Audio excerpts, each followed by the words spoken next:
Hello दोस्तों, GK का यह वीडियो नेक्स्ट पार्ट है जो बिहार पुलिस और बिहार एसएससी के लिए बहुत ही इम्पोर्टेंट है। तो शुरू करते हैं क्वेश्चन नंबर 1 से। चुनावों के दौरान राजनीतिक दलों और उम्मीदवारों द्वारा अनुपालन किए जाने वाली आदर्श आचरण संहिता है।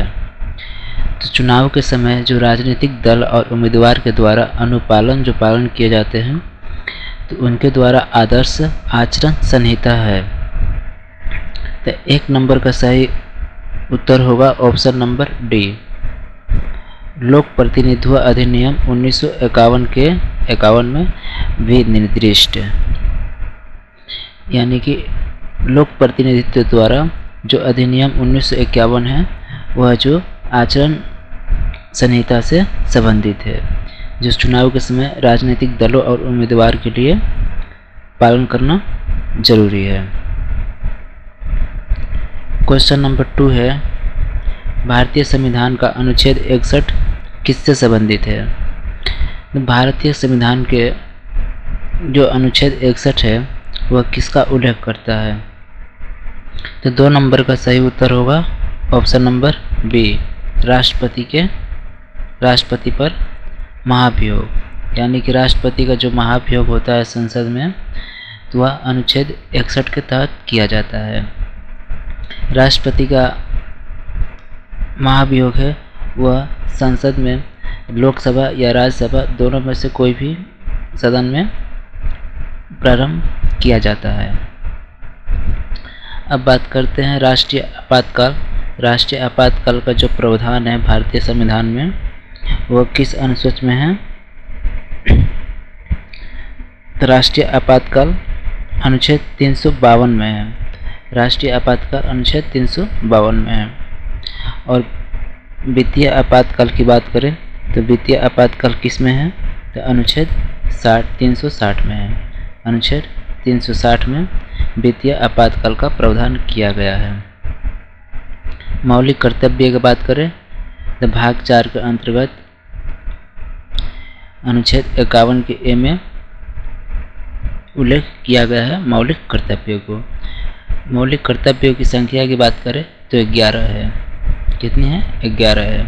मौलिक कर्तव्यों को 42वें संविधान संशोधन द्वारा 1976 के अंतर्गत मौलिक कर्तव्यों को भारतीय संविधान में भाग 4 के अनुच्छेद 51 के ए में जोड़ा गया था।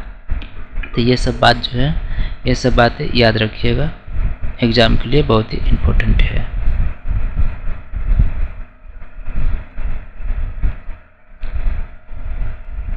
क्वेश्चन नंबर 3 देखते हैं। प्रथम प्रधानमंत्री जवाहरलाल नेहरू ने कब नागौर यानी राजस्थान में पहला ग्राम पंचायत का उद्घाटन किए थे?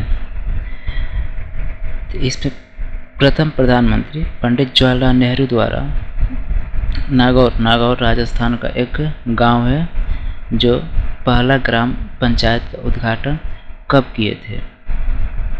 इसका सही उत्तर होगा 3 नंबर का ऑप्शन नंबर बी, 2 अक्टूबर 1959 को ग्राम पंचायत का नागौर में प्रधानमंत्री जवाहरलाल नेहरू द्वारा उद्घाटन किया गया था।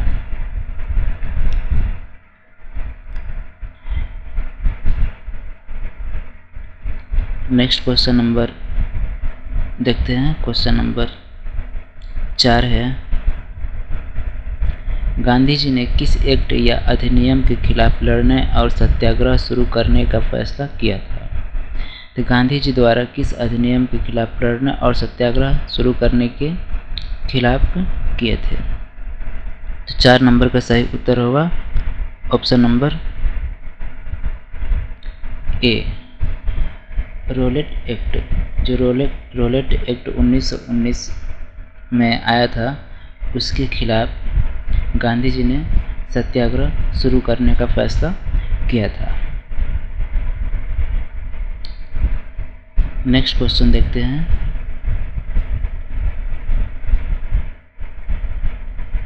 क्वेश्चन नंबर 5 है, किस युद्ध के परिणाम स्वरूप जर्मनी इटली का एकीकरण पूर्ण हुआ था?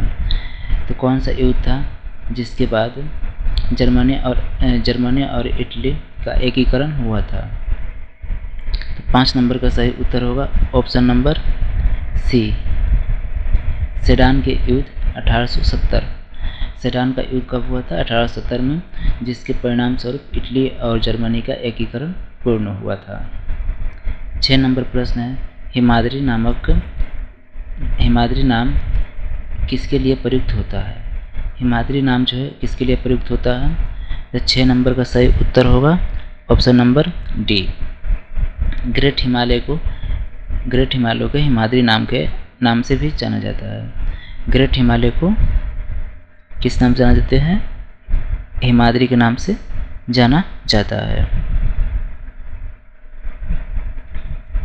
नेक्स्ट क्वेश्चन देखते हैं। क्वेश्चन नंबर 7 नंबर है, निम्नलिखित में से कौन सा कार्य आरबीआई का नहीं है? तो इनमें से कौन सा कार्य है जो आरबीआई यानी कि भारतीय रिजर्व बैंक द्वारा नहीं किया जाता है? तो 7 नंबर का सही उत्तर होगा ऑप्शन नंबर बी, मजबूत नौकरशाही जो है,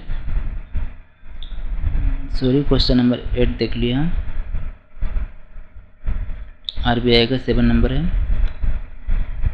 बी नंबर, रुपए के मूल्य का निर्धारण जो है आरबीआई के द्वारा नहीं किया जाता है। सही है। बाकी मौद्रिक नीति का निर्धारण होता है, करेंसी का मुद्रीकरण भी होता है, व्यापारिक बैंक के न्यूनतम नकद अनुपात का रखरखाव भी आरबीआई के द्वारा किया जाता है। 8 नंबर है, निम्नलिखित में से कौन सा भारत में लोकतंत्र की चुनौती है? तो इनमें से कौन सा भारत के लोकतंत्र की चुनौती है? 8 नंबर का सही उत्तर होगा ऑप्शन नंबर सी, राजनीति में धन का प्रयोग जो है यह भारत में लोकतंत्र की चुनौती है। 9 नंबर प्रश्न है दोस्तों, निम्नलिखित में से कौन सा भाग का सर्वाधिक ऊंचा पर्वत शिखर है? इनमें से कौन सा भाग जो है भारत का सर्वाधिक ऊंचा पर्वत शिखर है? 9 नंबर का सही उत्तर होगा ऑप्शन नंबर ए, भारत का केटू है। 10 नंबर जो है प्रश्न, विकास केंद्र उपागम की शुरुआत किस पंचवर्षीय योजना के तहत की गई थी? तो विकास केंद्र उपागम की शुरुआत कौन सी पंचवर्षीय योजना में हुई थी दोस्तों? 10 नंबर का उत्तर होगा ऑप्शन नंबर सी, चतुर्थ पंचवर्षीय योजना के तहत विकास केंद्र उपगम का शुरुआत किया गया था। तो आज के लिए इतना ही प्रश्न दोस्तों। वीडियो अच्छा लगे तो चैनल को सब्सक्राइब कीजिए और वीडियो को लाइक कीजिए।